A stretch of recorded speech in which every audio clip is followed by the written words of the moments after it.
महालक्ष्मी व्रत कथा। प्राचीन काल की बात है। एक गांव में एक ब्राह्मण रहता था। वह ब्राह्मण नियमानुसार भगवान विष्णु का पूजन प्रतिदिन करता था।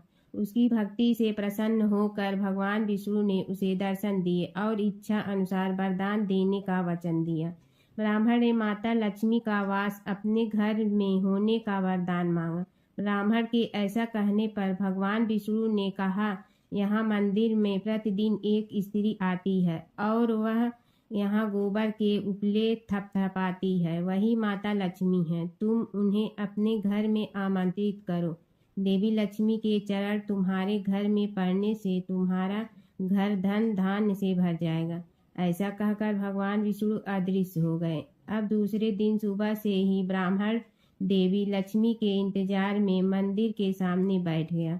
जब उसने लक्ष्मी जी को गोबर के उपले थपथपाते हुए देखा तो उसने उन्हें अपने घर पधारने का आग्रह किया। ब्राह्मण की बात सुनकर लक्ष्मी जी समझ गई कि यह बात ब्राह्मण को विष्णु जी ने ही कही है, तो उन्होंने ब्राह्मण को महालक्ष्मी व्रत करने की सलाह दी। लक्ष्मी जी ने ब्राह्मण से कहा कि तुम 16 दिनों तक महालक्ष्मी व्रत करो और व्रत के आखिरी दिन चंद्रमा का पूजन करके अर्घ्य देने से तुम्हारा व्रत पूर्ण हो जाएगा। ब्राह्मण ने भी महालक्ष्मी के कहे अनुसार व्रत किया और देवी लक्ष्मी ने भी उसकी मनोकामना पूर्ण की। उसी दिन से यह व्रत श्रद्धा से किया जाता है। एक बूढ़ा ब्राह्मण था। वह रोज पीपल को जल से सींचता था। पीपल में से रोज एक लड़की निकलती और कहती, पिताजी मैं आपके साथ जाऊंगी। यह सुनते सुनते बूढ़ा दिन ब दिन कमजोर होने लगा। तो बुढ़िया ने पूछा कि क्या बात है।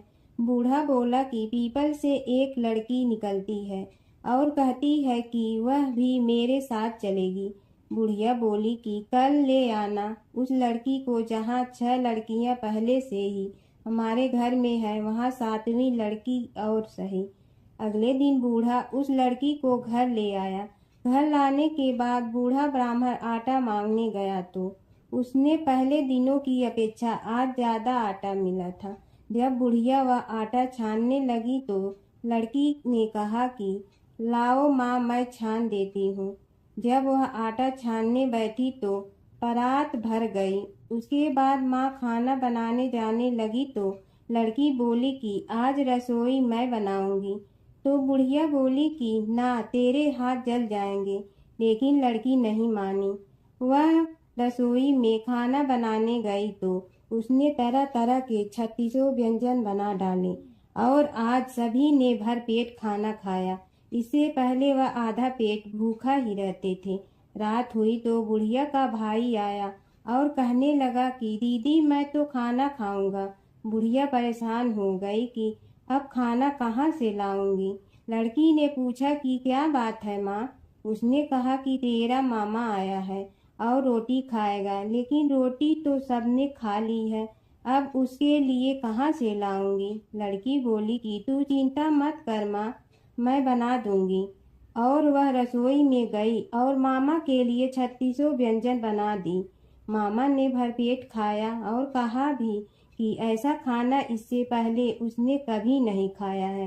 बुढ़िया ने कहा कि भाई तेरी बावनी भाजी है, उसी ने बनाया है। शाम हुई तो लड़की बोली कि माँ चौका लगा के चौके का दिया जला देना, कोठे में मैं सोऊंगी। बुढ़िया बोली कि ना बेटी, तू डर जाएगी। लेकिन वह बोली कि ना माँ, मैं नहीं डरूंगी, मैं अंदर कोठे में ही सोऊंगी। वह कोठे में ही जाकर सो गई। आधी रात को लड़की उठी और चारों ओर आंख मारी तो धन ही धन हो गया। वह बाहर जाने लगी तो एक बूढ़ा ब्राह्मण सो रहा था। उसने देखा तो कहा कि बेटी तू कहाँ चली। लड़की बोली कि मैं तो दरिद्रता दूर करने आई थी, अगर तुम्हें दूर करवानी है तो करवा लो। उसने बूढ़े के घर में भी आँख से देखा तो चारों ओर धन ही धन हो गया। सुबह सवेरे सब उठे तो लड़की को ना पाकर उसे ढूंढने लगे कि पावनी बेटी कहाँ चली गई। बूढ़ा ब्राह्मण बोला कि वह तो लक्ष्मी माता थी, जो तुम्हारे साथ मेरी दरिद्रता भी दूर कर गई। हे लक्ष्मी माता, जैसे आपने उनकी दरिद्रता दूर की वैसे ही सबकी करना। एक समय की बात है कि विष्णु भगवान का विवाह लक्ष्मी जी के साथ निश्चित हो गया। विवाह की तैयारी होने लगी। सभी देवताओं को निमंत्रण भेजे गए, परंतु गणेश जी को निमंत्रण नहीं दिया। कारण जो भी रहा हो, अब भगवान विष्णु की बारात जाने का समय आ गया। सभी देवता अपनी पत्नियों के साथ विवाह समारोह में आए।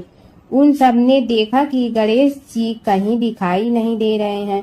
तब वे आपस में चर्चा करने लगे कि क्या गणेश जी को कोई न्योता नहीं दिया है या स्वयं गणेश जी ही नहीं आए हैं। सभी को इस बात पर आश्चर्य होने लगा। तभी सब ने विचार किया कि विष्णु भगवान से ही इसका कारण पूछा जाए। विष्णु भगवान से पूछने पर उन्होंने कहा कि हमने गणेश जी के पिता भोलेनाथ महादेव को न्योता भेजा है। यदि गणेश जी अपने पिता के साथ आना चाहते हैं तो आ जाते। अलग से न्योता देने की कोई आवश्यकता भी नहीं थी। दूसरी बात यह है कि उनको 1.25 मन मूंग, 1.25 मन चावल, 1.25 मन घी और 1.25 मन लड्डू का भोजन दिन भर में चाहिए। यदि गणेश जी नहीं आएंगे तो कोई बात नहीं। दूसरे के घर जाकर इतना सारा खाना पीना अच्छा भी नहीं लगता। इतनी वार्ता कर ही रहे थे कि किसी एक ने सुझाव दिया, यदि गणेश जी आ भी जाए तो उनके द्वारपाल बनाकर बैठा देंगे कि आप घर की याद रखना। आप तो चूहे पर बैठकर धीरे धीरे चलोगे तो बारात से बहुत पीछे रह जाओगे। यह सुझाव भी सबको पसंद आ गया तो विष्णु भगवान ने भी अपनी सहमति दे दी। होना क्या था कि इतने में गणेश जी वहां आ पहुंचे और उन्हें समझा बुझा कर घर की रखवाली करने बैठा दिया गया। बारात चल रही थी, तब नारद जी ने देखा कि गणेश जी तो दरवाजे पर ही बैठे हुए हैं। तो वे गणेश जी के पास गए और रुकने का कारण पूछा। गणेश जी कहने लगे कि विष्णु भगवान ने मेरा बहुत अपमान किया है। नारद जी ने कहने लगे कि अपनी मूसक देना को आगे भेज दे तो वह रास्ता खोद देगी, जिससे उनके वाहन धरती में धंस जाएंगे। तब आपको सम्मान पूर्वक बुलाना पड़ेगा।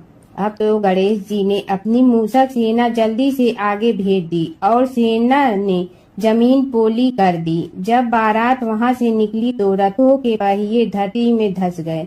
लाख कोशिश करे परंतु पहिए नहीं निकले। सभी ने अपने अपने उपाय किए परंतु पहिए तो नहीं निकले, बल्कि जगह जगह से टूट गए। किसी की समझ में नहीं आ रहा था कि अब क्या किया जाए। तब तो नारद जी ने कहा, आप लोगों ने गणेश जी का अपमान करके अच्छा नहीं किया। यदि उन्हें मना कर लाया जाए तो आपका कार्य सिद्ध हो सकता है और यह संकट टल सकता है। शंकर भगवान ने अपने दूत नंदी को भेजा और वे गणेश जी को लेकर आए। गणेश जी का आदर सम्मान के साथ पूजन किया। तब कहीं रथ के पहिए निकले। अब रथ के पहिए निकल के परंतु टूट फूट गए तो उन्हें सुधारे गए। पास के खेत में खाती काम कर रहा था, उसे बुलाया गया। खाती अपना कार्य करने के पहले श्री गणेशाय नमः कहकर गणेश जी की वंदना मन ही मन करने लगा। देखते ही देखते खाती ने सभी पहियों को ठीक कर दिया। तब खाती कहने लगा कि हे देवताओं, आपने सर्वप्रथम गणेश जी को नहीं मनाया होगा और न ही उनकी पूजन की होगी, इसीलिए तो आपके साथ यह संकट आया है। हम तो मूर्ख अज्ञानी हैं, फिर भी पहले गणेश जी को पूजते हैं, उनका ध्यान करते हैं। आप लोग तो देवतागण हैं, फिर भी आप गणेश जी को कैसे भूल गए। अब आप लोग भगवान श्री गणेश जी की जय बोल कर जाएं तो आपके सब काम बन जाएंगे और संकट कट जाएंगे। ऐसा कहते हुए बारात वहां से चल दी और विष्णु भगवान को लक्ष्मी जी के साथ विवाह संपन्न करा के सभी सकुशल घर लौट आए। हे गणेश जी महाराज, आपने विष्णु को जैसे कारज सारियो ऐसे कारज सबको सिद्ध कर जो। बोलो गजानन भगवान की जय। भगवान विष्णु और नारद की कथा। एक बार नारद मुनि जी ने भगवान विष्णु जी से पूछा, हे भगवान, आपका इस समय सबसे प्रिय भक्त कौन है। अब विष्णु तो भगवान हैं, सो झट से समझ गए अपने भक्त नारद मुनि की बात और मुस्कुरा कर बोले, मेरा सबसे प्रिय भक्त उस गांव का एक किसान है। यह सुनकर नारद मुनि जी थोड़ा निराश हुए और फिर से एक प्रश्न किया, हे भगवान, आपका बड़ा भक्त तो मैं हूँ, तो फिर सबसे प्रिय क्यों नहीं? भगवान विष्णु जी ने नारद मुनि जी से कहा, इसका जवाब तो तुम खुद ही दोगे। जाओ, एक दिन उसके घर रहो और फिर सारी बात मुझे बताना। नारद मुनि जी सुबह सवेरे मुंह अंधेरे उस किसान के घर पहुंच गए। देखा अभी अभी किसान जगा है और उसने अब सबसे पहले अपने जानवरों को चारा देता, फिर मुंह धोता, दैनिक कार्यों से निवृत्त होता, जल्दी जल्दी भगवान का नाम लिया, रूखी सूखी रोटी खाकर जल्दी जल्दी अपने खेतों पर चला गया। सारा दिन खेतों में काम किया और शाम को वापस घर आया। जानवरों को अपनी जगह बांधा, उन्हें चारा पानी डाला, हाथ धोया, मुंह धोया, फिर थोड़ी देर भगवान का नाम लिया, फिर परिवार के संग बैठकर खाना खाया और कुछ बातें की और फिर से सो गया। अब सारा दिन यह सब देखकर नारद मुनि जी भगवान विष्णु के पास वापिस आए और बोले, भगवान, मैं आज सारा दिन उस किसान के संग रहा, लेकिन वो तो ढंग से आपका नाम भी नहीं ले सकता। उसने थोड़ी देर सुबह, थोड़ी देर शाम को और भी जल्दी जल्दी आपका ध्यान किया, और मैं तो 24 घंटे सिर्फ आपका ही नाम जपता हूँ। क्या आपका सबसे प्रिय भक्त वो गरीब किसान ही है? भगवान विष्णु जी ने नारद की बात सुनकर कहा, अब इसका जवाब भी तुम मुझे खुद ही देना। और भगवान विष्णु जी ने एक कलश अमृत से भरा नारद मुनि को थमाया और बोले, इस कलश को लेकर तुम तीनों लोकों की परिक्रमा कर के आओ, लेकिन ध्यान रहे अगर एक बूंद भी अमृत नीचे गिरा तो तुम्हारी सारी भक्ति और पुण्य नष्ट हो जाएगी। नारद मुनि तीनों लोकों की परिक्रमा करके जब भगवान विष्णु के पास वापस आए तो खुश होकर बोले, भगवान, मैंने एक बूंद भी अमृत नीचे नहीं गिरने दिया। विष्णु भगवान ने पूछा, और इस दौरान तुमने मेरा नाम कितना बार लिया, मेरा स्मरण कितनी बार किया? तो नारद बोले, अरे भगवान जी, मेरा तो सारा ध्यान इस अमृत पर था, फिर आपका ध्यान कैसे करता? भगवान विष्णु ने कहा, हे नारद, देखो उस किसान को, वो अपना कर्म करते हुए भी नियमित रूप से मेरा स्मरण करता है, क्योंकि जो अपना कर्म करते हुए भी मेरा जाप करे वो ही मेरा सबसे प्रिय भक्त है। तुम तो सारे दिन खाली बैठे ही जप करते हो, और जब तुम्हें कर्म दिया तो मेरे लिए तुम्हारे पास समय ही नहीं था। तो नारद मुनि सब समझ गए और भगवान के चरण पकड़ कर बोले, हे भगवान, आपने मेरा अहंकार तोड़ दिया, आप धन्य हैं। एक गांव में एक बुढ़िया माई रहती थी। उसके 2 बेटे तथा बहू भी थे। बुढ़िया माई भगवान श्री हरि विष्णु की परम भक्त थी। अपना जीवन दान धर्म पुण्य कार्य कर्मों में लगाती थी, परंतु बुढ़िया माई कभी भी मंदिर और सत्संग में व तीर्थ स्थानों पर नहीं जाती थी। एक बार गांव में भागवत कथा हो रही थी। बेटे ने कहा, माँ, आप सारा दिन घर में रहती हैं, आप मंदिर में भागवत कथा सुनने क्यों नहीं जाती? बुढ़िया माई ने बेटे का मन रखने के लिए कह दिया कि आज जाऊंगी, परंतु नहीं गई। ऐसा करते करते 6 दिन निकल गए। बुढ़िया माई के बेटे ने कहा, माँ, आज अंतिम दिन है, आज तो कथा सुनने आपको जाना ही पड़ेगा। सारा दिन घर का काम करके बुढ़िया माई ने जाते जाते इतनी देर कर दी कि अंतिम दिन की भागवत कथा भी समाप्त हो गई। भगवान श्री हरि विष्णु सन्यासी का रूप धारण करके बुढ़िया माई के पास आए और बोले, बुढ़िया माई, तुम कहाँ जा रही हो? बुढ़िया माई ने कहा, मैं भागवत कथा सुनने जा रही हूँ। तब सन्यासी रूपधारी भगवान श्री हरि विष्णु ने कहा, अब इतनी देर से क्यों जा रही हो? वहाँ तो अब कथा समाप्त हो गई है, अब वहाँ जाकर क्या करोगी? बुढ़िया माई ने कहा, अब घर से निकली हूँ तो जाकर ही रहूंगी। सब सन्यासी रूपधारी भगवान श्री हरि विष्णु ने कहा कि अब कथा समाप्त हो गई, भक्त लोग भी अपने अपने घर चले गए, अब तुम वहाँ से क्या लाओगी? तो बुढ़िया माई बोली, कुछ नहीं तो मैं वहाँ से एक ईंट ही उठा लाऊंगी। तो सन्यासी रूपधारी भगवान श्री हरि विष्णु बोले, तुम वहाँ से मिट्टी की ईंट लाओगी, उसके बदले में मैं तुम्हें एक सोने की ईंट देता हूँ। बुढ़िया माई ने ईंट ले ली और घर की तरफ चल पड़ी और विचार करने लगी कि यदि यह ईंट मैं घर लेकर जाऊंगी तो बेटे बहू झगड़ने लगेंगे, इसीलिए घर के आंगन में बाहर ही बुढ़िया माई ने वह ईंट जमीन में गाड़ दी। परंतु अब बुढ़िया माई का ध्यान उस ईंट पर ही रहने लगा। खाने पीने घर के काम करने में सदैव बुढ़िया माई अपना ध्यान सोने की ईंट पर ही लगाई रखती। बेटे बहू ने पूछा, माँ पूरे दिन घर के आंगन में क्या करती रहती हो? तो बुढ़िया माई ने कहा, मैं आने जाने वाले को देखती रहती हूँ। एक दिन बुढ़िया माई मर गई। यमराज के दूत बुढ़िया माई को लेने आए। बुढ़िया माई को लेकर धर्मराज जी के पास पहुँचे और धर्मराज जी को सारी बात बतलाई। धर्मराज जी ने बुढ़िया माई को कुतिया की योनि दे दी और कुतिया उसी पेड़ के नीचे बैठी रहती। बुढ़िया माई की बहू ने कहा, इस कुतिया को यहाँ से भगाओ, नहीं तो यह बच्चों को काट जाएगी।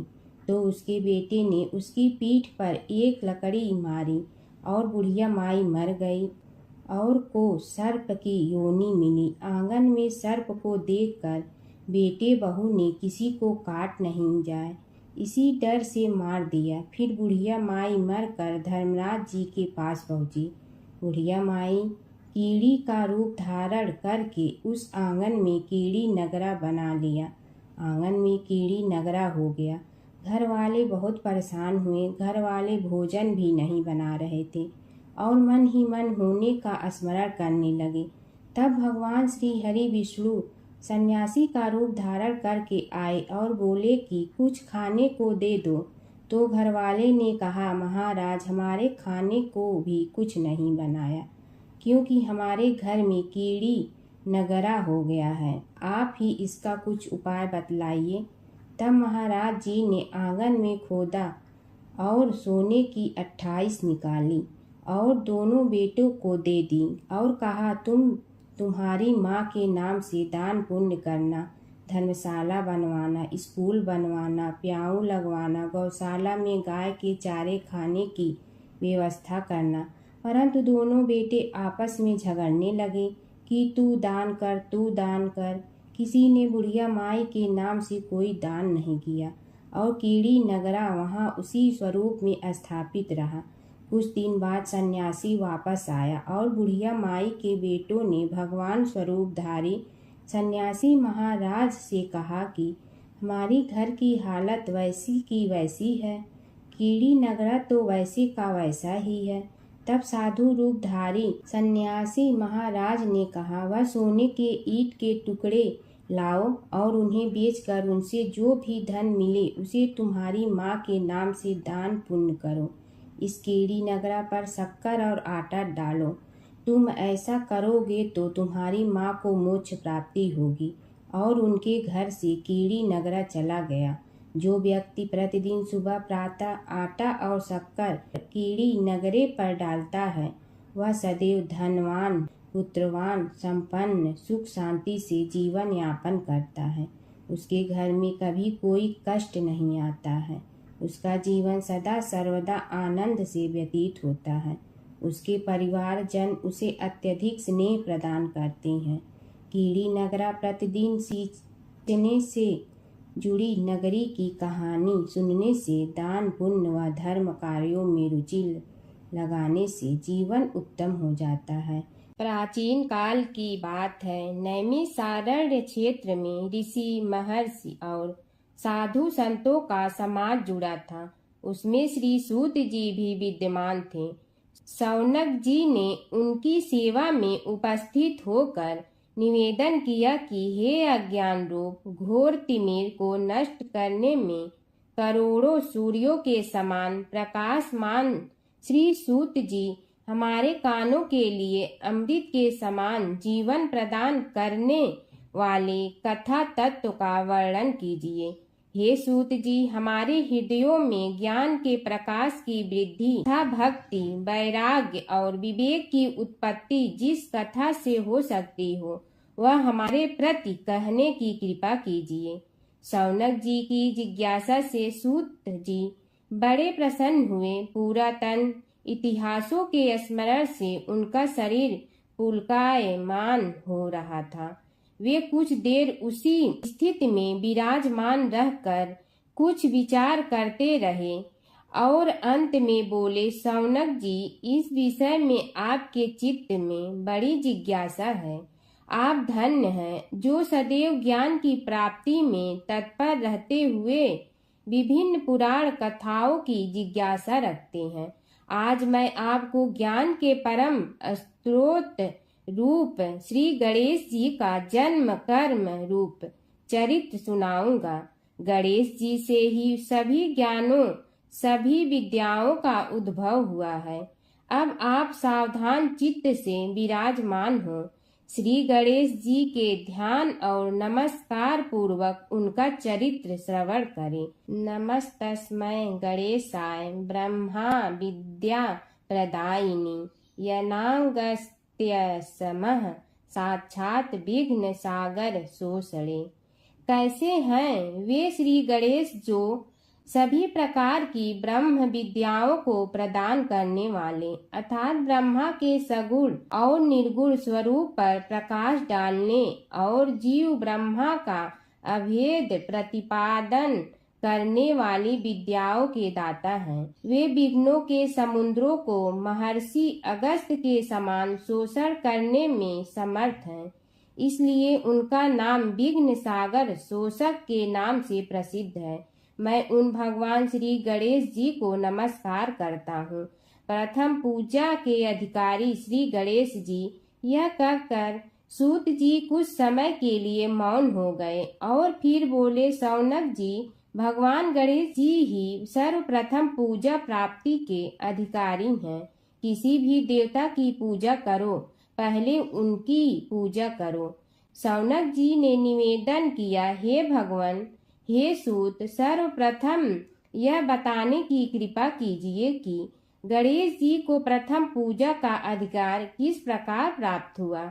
इस विषय में मेरी बुद्धि मोह को प्राप्त हो रही है कि सृष्टि रचयिता ब्रह्मा जी, पालन करता भगवान नारायण और संहार करता शिव जी में से किसी को प्रथम पूजा का अधिकारी क्यों नहीं माना गया। यह त्रिदेव ही तो सबसे बड़ा देवता माने जाते हैं। सूत जी ने कहा, शौनक जी, यह भी एक रहस्य ही है। देखो, अधिकार मांगने से नहीं मिलता, इसके लिए योग्यता होनी चाहिए। संसार में अनेकों देवी देवताएं पूजे जाते हैं।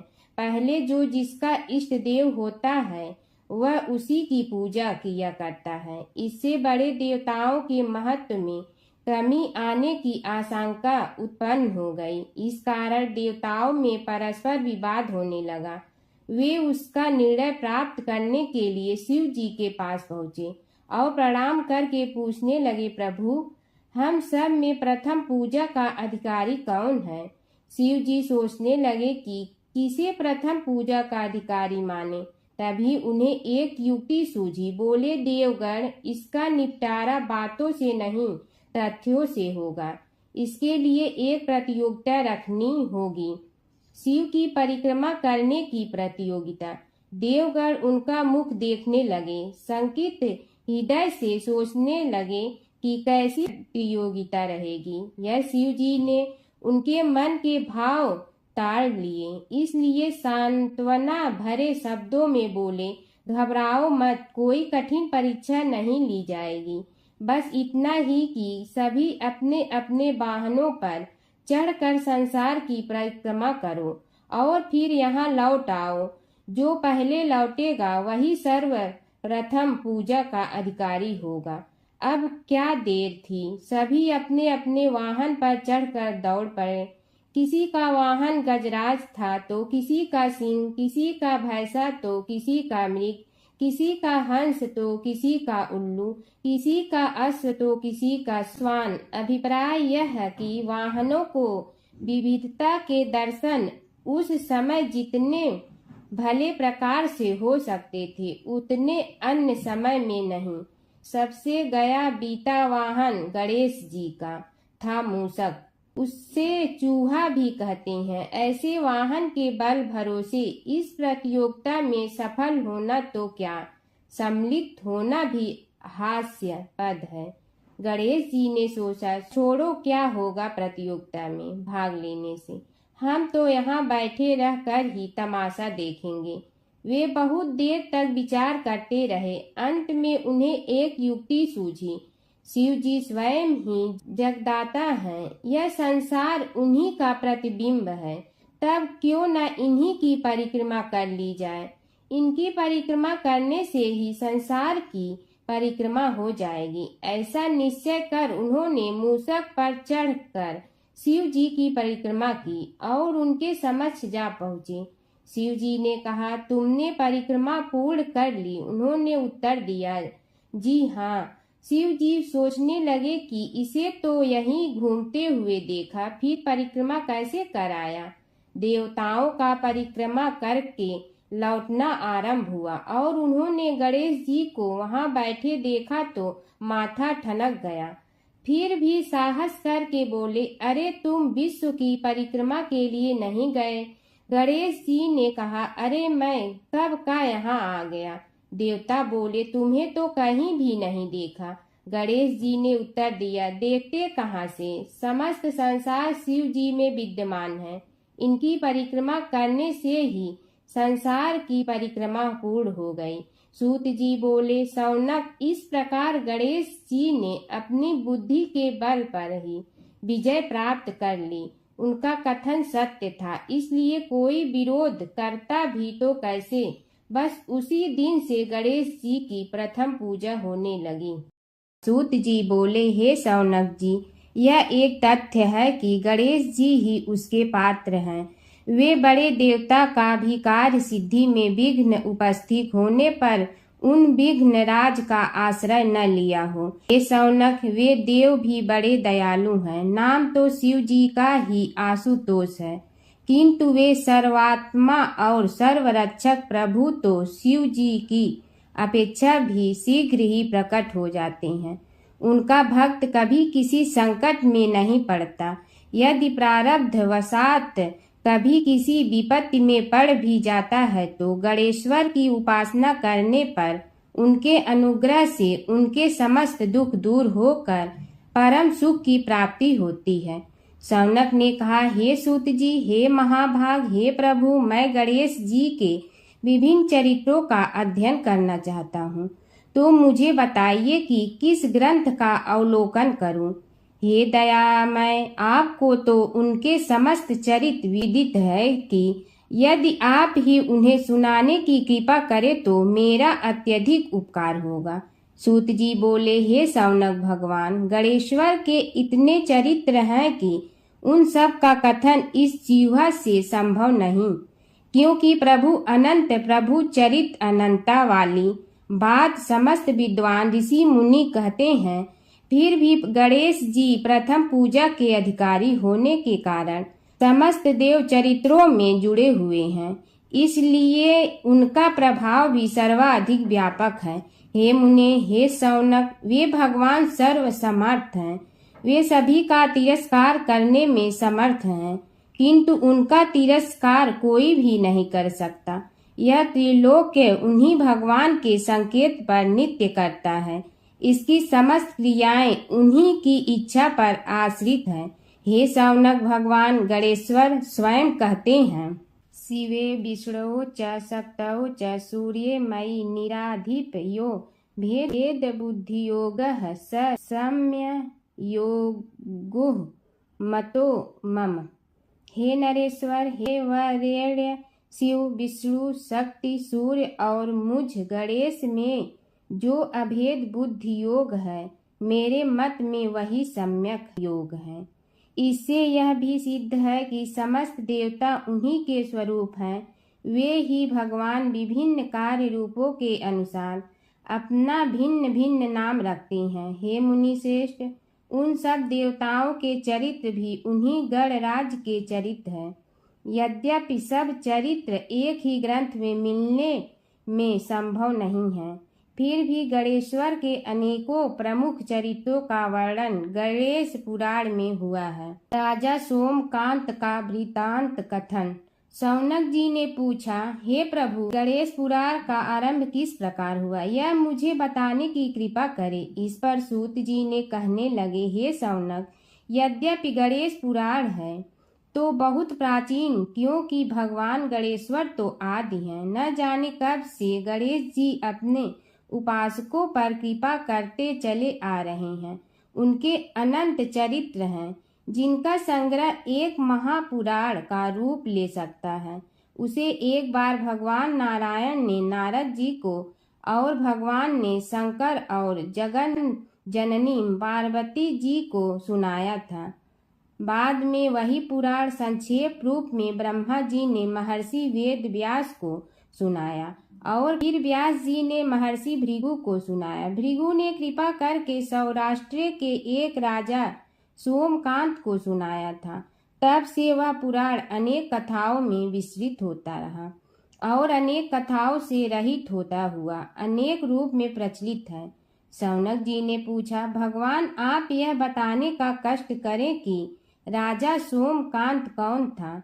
उसने महर्षि से गणेश पुराण का श्रवण कहाँ किया था, उस पुराण के श्रवण से उसे क्या क्या उपलब्धियां हुई। हे नाथ, मुझे श्री गणेश्वर की कथा के प्रति उत्कंठा बढ़ती ही जा रही है। सूत जी बोले, हे शौनक, सौराष्ट्र के देवनगर नाम की एक प्रसिद्ध राजधानी थी। वहाँ का राजा सोमकांत था। वह अपनी प्रजा का पुत्र के समान पालन करता था। वह वेद ज्ञान संपन्न, शस्त्र विद्या में पारंगत एवं प्रबल प्रतापी राजा, समस्त राजाओं में मान्य तथा अत्यंत वैभवशाली था। उसका ऐश्वर्य कुबेर के भी ऐश्वर्य को लज्जित करता था। उसने अपने पराक्रम से अनेकों देश जीत लिए थे। उसकी पत्नी अत्यंत रूपवती, गुणवती, धर्माज्ञा एवं पतिव्रत धर्म का पालन करने वाली थी। वह सदैव अपने प्राणनाथ की सेवा में लगी रहती थी। उसका नाम सुधर्मा था। जैसे वह प्रतिव्रता थी, वैसे ही राजा भी एक पत्नी व्रता का पालन करने लगा। उसके हेमकांत नामक एक सुंदर पुत्र था। वह भी सभी विद्याओं का ज्ञाता और अस्त्र शस्त्रादि के अभ्यास में निपुण हो गया था। यह सभी श्रेष्ठ लक्षणों से संपन्न, सद्गुणी एवं प्रजा जनों के हितों का अत्यंत पोषक था। इस प्रकार राजा सोमकांत स्त्री पुत्र, पशु वाहन, राज्य एवं प्रतिष्ठा आदि से सब प्रकार सुखी था। उससे दुख तो था ही नहीं। सभी राजागण उसका हार्दिक सम्मान करते थे तथा उसकी श्रेष्ठ कीर्ति भी संसार व्यापी थी। परंतु युवा अवस्था के अंत में सोमकांत को घृणित कोष्ठ रोग हो गया। उसके अनेक उपचार किए गए, किंतु कोई लाभ नहीं हुआ। रोग शीघ्रता से बढ़ने लगा और उसके कीड़े पड़ गए। जब रोग की अधिक वृद्धि होने लगी और उसका कोई उपाय न हो सका, तो राजा ने मंत्रियों को बुलाकर कहा, सुव्रतो, जाने किस कारण यह रोग मुझे पीड़ित कर रहा है। अवश्य ही यह किसी पूर्व जन्म के पाप का फल होगा। इसलिए मैं अब अपना समस्त राजपाट छोड़कर वन में रहूंगा। मेरे पुत्र हेमकांत को मेरे समान मानकर राज्य शासन का धर्म पूर्वक संचालन कराते रहें। यह कहकर राजा ने शुभ दिन दिखवाकर अपने पुत्र हेमकांत को राज्य पद पर अभिषेक किया और अपनी पत्नी सुधर्मा के साथ निर्जन वन की ओर चल दिया। प्रजापालक राजा के वियोग में समस्त प्रजा जन अश्रु बहाते हुए उनके साथ चले गए। राज्य की सीमा पर पहुंचकर राजा ने अपने पुत्र अमात्यगण और प्रजाजनों को समझाया, आप सब लोग धर्म के जानने वाले, श्रेष्ठ आचरण में तत्पर एवं सहृदय हैं। यह संसार तो वैसे भी परिवर्तनशील है, जो आज है वह कल नहीं था और आने वाले कल में भी नहीं रहेगा। इसलिए मेरे जाने से दुख का कोई कारण नहीं है। मेरे स्थान पर मेरा पुत्र सभी कार्यों को करेगा, इसलिए आप सब उसके अनुशासन में रहते हुए उसे सदैव सम्मान करते रहें। फिर पुत्र से कहा, बेटा, यह स्थिति सभी के समझ आती रही है। हमारे पूर्व पुरुष भी परंपरागत रूप से वृद्धावस्था आने पर वन में जाते रहे हैं। मैं कुछ समय पहले ही वन में जा रहा हूँ, तो कुछ पहले या पीछे जाने में कोई अंतर नहीं पड़ता। यदि कुछ वर्ष बाद जाऊं तब भी मोह का त्याग करना ही होगा। इसलिए हे वत्स, तुम दुखित मत हो और मेरी आज्ञा मानकर राज्य शासन को ठीक प्रकार चलाओ। ध्यान रखना, क्षत्रिय धर्म का कभी त्याग न करना और प्रजा को सदा सुखी रखना। इस प्रकार राजा सोमकांत ने सभी को समझा बुझाकर वहां से वापस लौट आया और स्वयं अपनी पतिव्रता भार्या के साथ वन में प्रवेश किया। पुत्र हेमकांत के आग्रह से उसने सुबल और ज्ञान गम्य नामक 2 आत्माओं को भी साथ ले लिया। उन सब ने एक समतल एवं सुंदर स्थान देखकर वहां विश्राम किया। तभी उन्हें एक मुनि कुमार दिखाई दिया। राजा ने उससे पूछा, तुम कौन हो, कहाँ रहते हो? यदि उचित समझो तो मुझे बताओ। मुनि बालक ने कोमल बाड़ी में कहा, मैं महर्षि भृगु का पुत्र हूँ। मेरा नाम च्यवन है। हमारा आश्रम निकट में ही है। अब आप भी अपना परिचय दीजिए।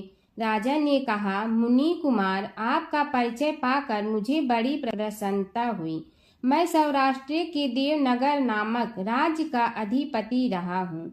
अब अपने पुत्र को राज्य देकर मैंने अरण्य की शरण ली है। मुझे कुष्ठ रोग अत्यंत पीड़ित किए हुए हैं। उसकी निवृत्ति का कोई उपाय करने वाला हो तो कृपा कर मुझे बताइए। मुनि कुमार ने कहा, मैं अपने पिताजी से अपना वृतांत कहता हूँ, फिर वे जैसा कहेंगे आपको बताऊंगा। यह कहकर मुनि बालक चला गया और कुछ देर में ही आकर बोला, राजन, मैंने आपका वृतांत अपने पिताजी को बताया। उनकी आज्ञा हुई है कि आप सब मेरे साथ आश्रम में चलकर उनसे भेंट करें, तभी आपके रोग के विषय में भी विचार किया जाएगा। राजा सोमकांत के पूर्व जन्म का वृत्तांत भृगु द्वारा वर्णन। राजा अपनी पत्नी और अमात्यों के सहित च्यवन के साथ साथ भृगु आश्रम में जा पहुंचा और उन्हें प्रणाम कर बोला, हे भगवान, हे महर्षि, मैं आपकी शरण हूँ। आप मुझ कुष्ठी पर कृपा कीजिए। महर्षि बोले, राजन, यह तुम्हारे किसी पूर्व जन्म कृत पाप का ही उदय हो गया है। इसका उपाय मैं विचार करके बताऊंगा। आज तो तुम सब स्नान आज से निवृत्त होकर रात्रि विश्राम करो। महर्षि की आज्ञा अनुसार सबने स्नान, भोजन आदि के उपरांत रात्रि व्यतीत की और प्रातः काल स्नान आदि नित्य कर्मों से निवृत्त होकर महर्षि की सेवा में उपस्थित हुए। महर्षि ने कहा, राजन, मैंने तुम्हारे पूर्व जन्म का वृतांत जान लिया हूँ और यह भी विदित कर लिया है कि किस पाप के फल से तुम्हें इस रोग की प्राप्ति हुई है। यदि तुम चाहो तो उसे सुना दूं। राजा ने हाथ जोड़कर निवेदन किया, बड़ी कृपा होगी मुनिनाथ, मैं उसे सुनने के लिए उत्कंठित हूँ। महर्षि ने कहा, तुम पूर्व जन्म में एक धनवान वैश्य के लाडले पुत्र थे। वह वैश्य विंध्याचल के निकट कौलहार नामक ग्राम में निवास करता था। उसकी पत्नी का नाम सुलोचना था।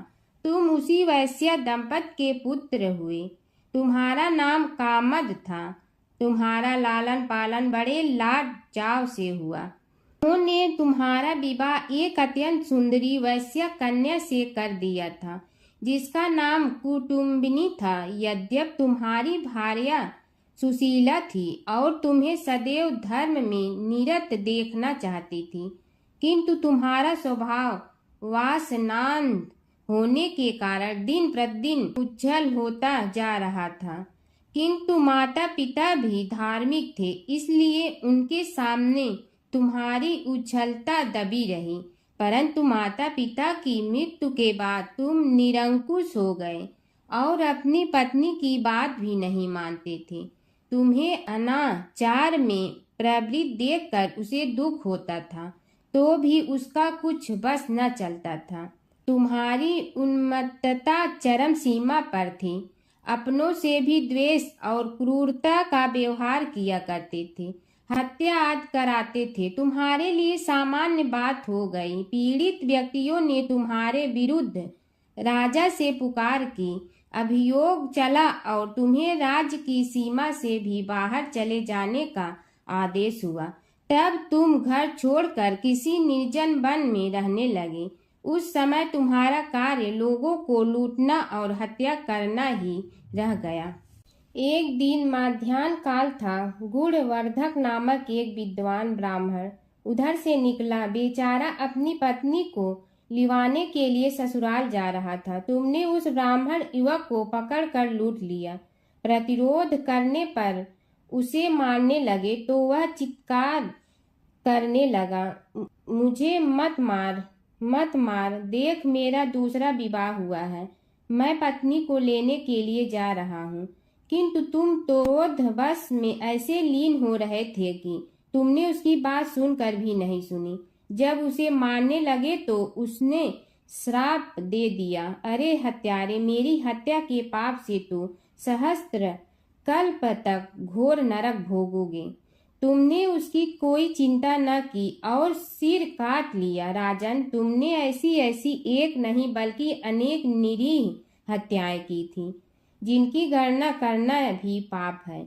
इस प्रकार इस जन्म में तुमने घोर पाप कर्म किए थे, किंतु बुढ़ापा आने पर जब अशक्त हो गए तब तुम्हारे साथ जो क्रूर कर्मा थे वे भी किनारा कर गए। उन्होंने सोच लिया कि अब तो इसे खिलाना भी पड़ेगा, इसलिए मरने दो यहीं। अमोघ प्रभाव गणेश उपासना का कथन। राजन, अब तुम निरालंब थे, चल फिर तो सकते ही नहीं थे। भूख से पीड़ित रहने के कारण रोगों ने भी घेर लिया। उधर से जो कोई निकलता तुम्हें घृणा की दृष्टि से देखता हुआ चला जाता। तब तुम आहार की खोज में बड़ी कठिनाई से चलते हुए एक जीर्ण शीर्ण देवालय में पहुंचा। उसमें भगवान गणेश्वर की प्रतिमा विद्यमान थी। तब न जाने किस पुण्य के उदय होने से तुम्हारे मन में गणेश जी के प्रति भक्ति भाव जागृत हुआ। तुम निराहार रहकर उनकी उपासना करने लगे। उससे तुम्हें सब कुछ मिला और रोग भी कम हुआ। राजन, तुमने अपने साथियों की दृष्टि बचाकर बहुत सा धन एक स्थान पर गाड़ दिया था। अब तुमने उस धन को उसे देवालय के जीर्णोद्धार में लगाने का निश्चय किया। शिल्पी बुलाकर उस मंदिर को सुंदर और भव्य बनवा दिया। इस कारण कुख्याति सुख्याति में बदलने लगी। फिर यथा समय तुम्हारी मृत्यु हुई। यमदूतों ने पकड़कर तुम्हें यमराज के समक्ष उपस्थित किया। यमराज तुमसे बोले, जीव, तुमने पाप और पुण्य दोनों ही किए हैं और दोनों का ही भोग तुम्हें भोगना है, किंतु पहले पाप का फल भोगना चाहते हो पुण्य का। इसके उत्तर में तुमने प्रथम अपने पुण्य कर्मों के भोग की इच्छा प्रकट की और इसीलिए उन्होंने तुम्हें राजकुल में जन्म लेने के लिए भेज दिया। पूर्व जन्म में तुमने भगवान गणाध्यक्ष का सुंदर एवं भव्य मंदिर बनवाया था, इसलिए तुम्हें सुंदर देह की प्राप्ति हुई। यह कहकर महर्षि भृगु कुछ रुके। उन्होंने देखा कि राजा को इस वृतांत पर शंका हो रही है। तभी महर्षि के शरीर में असंख्य विकराल पक्षी उत्पन्न होकर राजा की ओर झपटे। उनकी चोंच बड़ी तीक्ष्ण थी, जिनसे वे राजा के शरीर को नोच नोच कर खाने लगे। उसके कारण उत्पन्न असहनीय पीड़ा से व्याकुल हुए राजा ने महर्षि के समक्ष हाथ जोड़कर निवेदन किया, प्रभु, आपका आश्रम तो समस्त द्वेष आदि से परे है और यहाँ मैं आपकी शरण में बैठा हूँ, तब यह पक्षी मुझे आकर ही क्यों पीड़ित कर रहे हैं? हे मुनिनाथ, इनसे मेरी रक्षा कीजिए।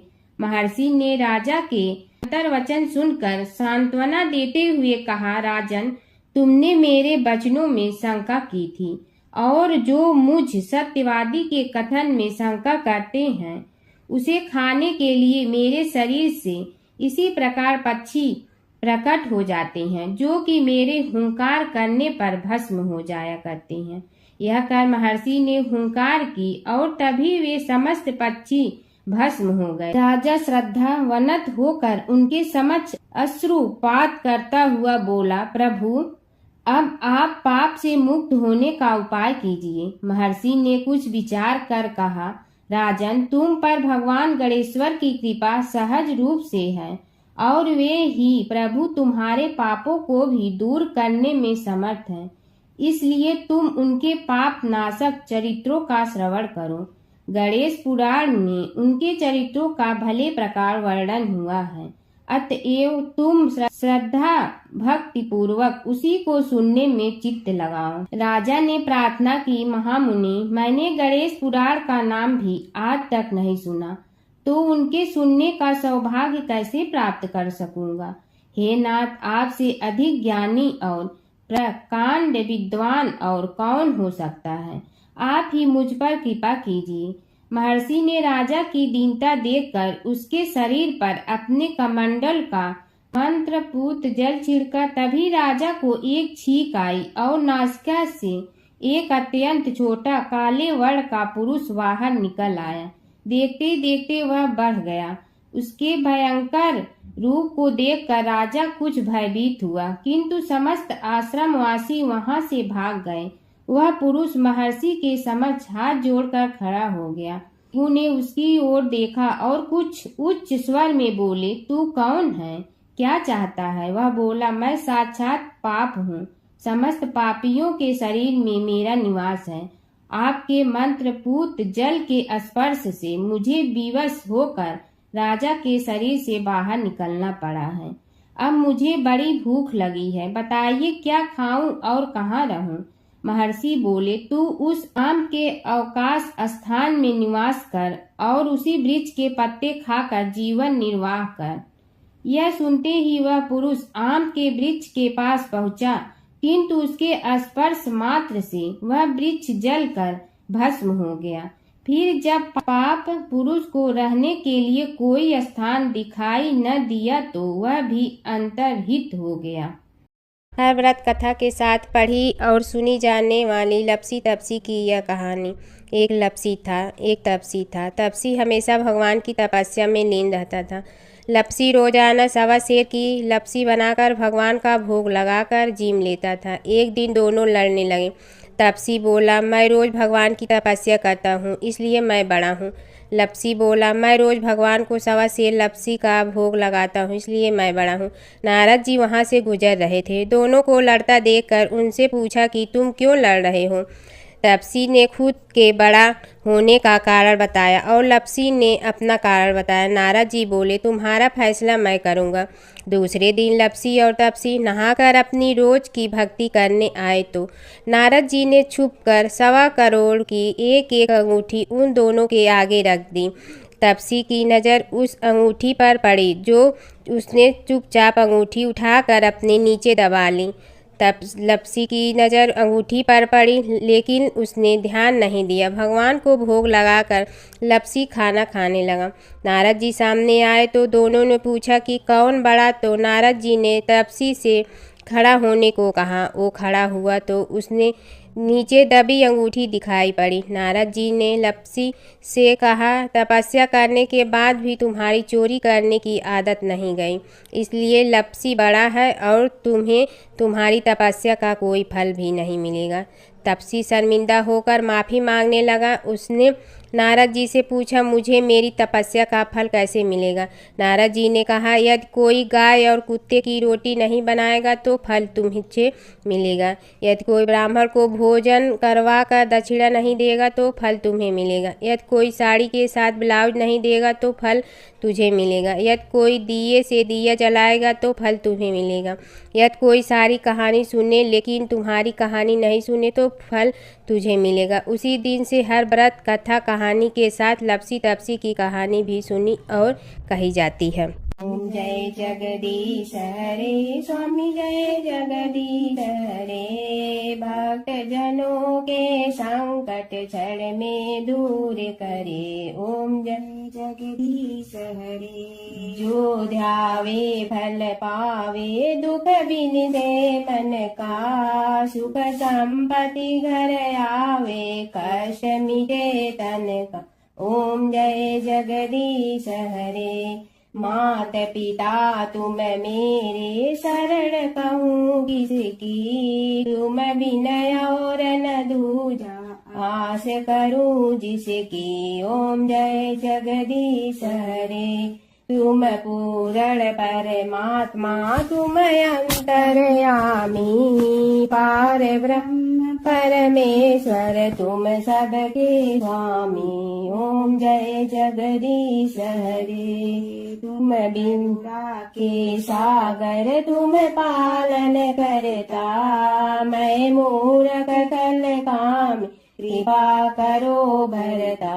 ओम जय जगदीश हरे, तुम हो ये कया गोचर, सबके प्राणपति, किस विधि मिलूं दया में, तुमको मैं कुमति। ओम जय जगदीश हरे, दीन बंधु दुख हरता, तुम रक्षक मेरे, अपने हाथ उठाओ द्वार पड़ा तेरे। ओम जय जगदीश हरे, विषय विकार मिटा, पाप हरो देवा, श्रद्धा भक्ति बढ़ाओ, संतन की सेवा। ओम जय जगदीश हरे, तन मन धन सब तेरा, स्वामी सब कुछ है तेरा, तेरा तुझको अर्पण क्या लागे मेरा। ओम जय जगदीश हरे, जय जगदीश हरे, स्वामी जय जगदीश हरे, भक्त जनों के संकट क्षण में दूर करे। ओम जय जगदीश हरे, स्वामी जय जगदीश हरे।